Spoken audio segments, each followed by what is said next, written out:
What's going on, everybody? Welcome back to TTB Ravens Media, bringing you Ravens content every single day. If you want to see that daily Ravens content, make sure to hit the subscribe button down below and hit the notification bell as well if you want to get notified every single time I put a brand new video. Now, this video is going to be one of the training camp day recaps that I have done in years past, or I guess last season. Now, what these are is basically, I know that a lot of people don't like to search across every single, news source, Twitter feed, YouTube video that you can find to learn as much as possible. So what I do is I find, the reporters, I find the press conferences, I watch everything I possibly can, and I condense it into a short, quick video for you to learn about what happened that day in training camp. So I go over the interviews, the highlights from there. I go over, key moments that happened at practice. So I think it's really helpful for people that just don't have the time of day to be able to sit and watch all the press conferences. So I bring up all the key points that I felt were important for you guys to know. So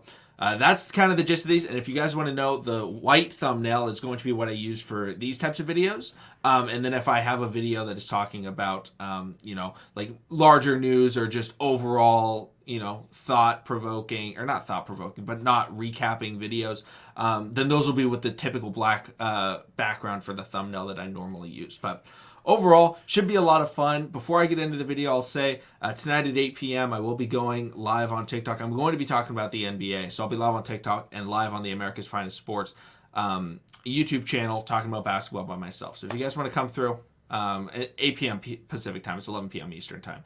So it's kind of late, but figured I'd let you guys know. Let's get into the video, though. I apologize for the intro. I had to explain because it's the first one of these that I've done this year. Starting off with just overall practice notes from today. I think the biggest thing that I'm really excited about is the Ravens have reduced the amount of time and the amount of plays that they're running in 11-on-11 drills. This is, I think, pretty smart because the reason behind it is they want to reduce contact, they want to reduce injury because that was the main problem in last year's training camp. They kept getting injured, and so they decided, hey, let's reduce the stress being put on the bodies to help mitigate the risk of having these significant injuries that plagued them, not even during last year's regular season, but even before the regular season ever started. So that's something that I really liked coming out. Jamison Hensley said that they ran 10 plays in 11-on-11 drills. So that shows how little that they are actually doing it. Now, one of the big plays that happened today was Lamar Jackson hitting James Prochet for a long pass. Obviously that connection looks to be doing very well in training camp, continuing on from last season. So that's something that, I'm really looking forward to. Joshua and I have talked about the wide receiver position, who's going to be that guy that steps up to be alongside Rashad Bateman. And Prochet, once again in training camp, is looking like he's making some plays. Speaking of wide receivers making plays, Jeff Zrebiec said that the play of the day was Lamar hitting a back shoulder pass to Mr. Devin Duvernay with Kevon Seymour in coverage. So that's something to keep an eye on. Lamar hitting Duvernay deep. Lamar hitting Prochet deep. They're hitting, multiple players, down the field. So they're really trying to figure out like who, has that chemistry and who can be that guy. Now, that's it for kind of the overall plays. I will talk about David Ajabo really quickly. On NFL Network, they were talking about, what's going on with David Ajabo. What is this holdout over? And the big thing is the third-year guaranteed money because the Houston Texans fully guaranteed their second-round picks third-year money.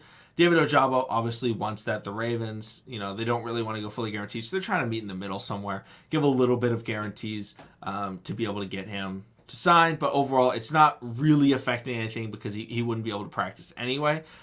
So him holding out isn't drastic by any means. Final thing about overall practice before I get into the big part of the video, which is going over the press conferences, is Jamison Hensley said that Odafe participated fully in the team drills or the full team drills for the first time, which is really exciting to be able to have him from the get-go of training camp practicing. Because that was something that the Ravens, didn't get a lot last year was their young pass rushers practicing in early training camp. All right, now let's get into the really good information because you learn a lot from press conferences. I know a lot of people underrate them, but you can learn a lot about a team listening to the coach and the players talking about different things. First off was John Harbaugh. So John Harbaugh, obviously the big question that was asked to John Harbaugh was about the Lamar Jackson critics. And John Harbaugh talked about how Lamar's always had to deal with it, and he made a funny statement saying, I don't know who this anonymous guy is, or who Anonymous is, saying, like, that's his name. But, you basically got to learn what you're talking about. It's baloney. It doesn't matter. So that was something that I kind of took from it. Like, obviously, he's going to defend his quarterback, but I thought it was a funny reaction to it. The other big thing from John Harbaugh's presser that I got was talking about Jalen Ferguson, because there have been talks about what the Ravens players will be doing to honor Jalen Ferguson, who, if you did not know, he tragically passed away, very recently. And so that's something that the Ravens really want to figure out a way to honor him properly. So the biggest thing that is coming out right now, he said it's most likely that the Ravens will be wearing some sort of patch or some sort of jersey modification to honor him. And we're going to see what that ends up becoming. But he said it's up to the players to decide. So they're working on figuring out how exactly they're going to do it. But there will be something to honor Jalen Ferguson, which I think is incredible. Because he's been on this team. He was on this team for a few years, and he was a guy that a lot of people really liked. So that was the big things that I took out of Harbaugh's press conference. Next up was Marlon Humphrey. Marlon Humphrey talked about Rashad Bateman, and he spoke really highly of Rashad Bateman, because he talked about how, he may not have gotten to be able to show his skill set last year in the regular season, but in practice, everybody knows what this guy can do. Remember, he barely got to play with Lamar Jackson last year. Most of it was with Tyler Huntley. It was very strange because he got injured early in training camp or early in the offseason. And so then he couldn't really practice with Lamar. Then he played with Lamar for a couple of games, his first game being against the Chargers. Then, obviously, I think he got hurt and Lamar got hurt, and they really just couldn't get on the field together. So he said, he knows, this guy's good. And then he also talked about how it's really fun to be able to go up against someone like that in practice. When you have a, top 5 cornerback in Marlon Humphrey and one of the best young wide receivers in the NFL, that's something that will help both of them. It'll help Rashad Bateman become more savvy in his route running and the way he plays the wide receiver position. And it'll help Marlon Humphrey, figure out these younger wide receivers, because some of the young guys have given Marlon a little bit of trouble, guys like Jamar Chase and things like that. So I think it's something that's really good to be able to see. Marlon Humphrey also talked, I thought this was pretty funny. I made a tweet about this because I was watching the press conference live, and he was talking about going against Odell Beckham Jr. And he was like, yeah, I remember my second, third year, Jimmy Smith called me up because he got hurt. He was like, oh, you got to go against Odell. And he's like, and Odell's one of the best wide receivers in the league. It was a real honor to go up against him, which is very different from the Marlon Humphrey, Odell Beckham situation that we've seen in the games. They are very physical towards each other. It looks like they absolutely hate each other. They've fought on the field before. They've choked each other out. It's a true rivalry. And he's like, no. It was such an honor to go up against him. And so it was kind of some Marlon Humphrey speaking positively. We know Marlon's all about the hashtag come to the Ravens. So I thought that was kind of funny. It seemed like he was trying to pitch Odell to come to the Baltimore. I don't think it's actually happening, but I just thought that was kind of funny. Then he talked about Lamar Jackson and how Lamar Jackson just sees himself as a normal guy. And that's something that I think it really helps emphasize what I've been saying about Lamar Jackson, where he's not about what so many other players are about. He talked about how Lamar would try and go into IHOP, and Marlon's like, Lamar can't go into IHOP. And he's like, and then 5 minutes later, Lamar was escorted out of IHOP because everyone went crazy. He's like, Lamar can't do that. Lamar thinks he's just some totally normal dude. He's not. He's an absolute superstar. He's like, I can go into IHOP and I'll be chilling. Most people won't recognize me. He's like, Lamar Jackson gets recognized everywhere, and he just doesn't see it that way. He sees himself as just every other person, which I think is something that is very similar to everything that we've seen out of Lamar Jackson so far in his career. So think of that guy when you're thinking about the contract situation.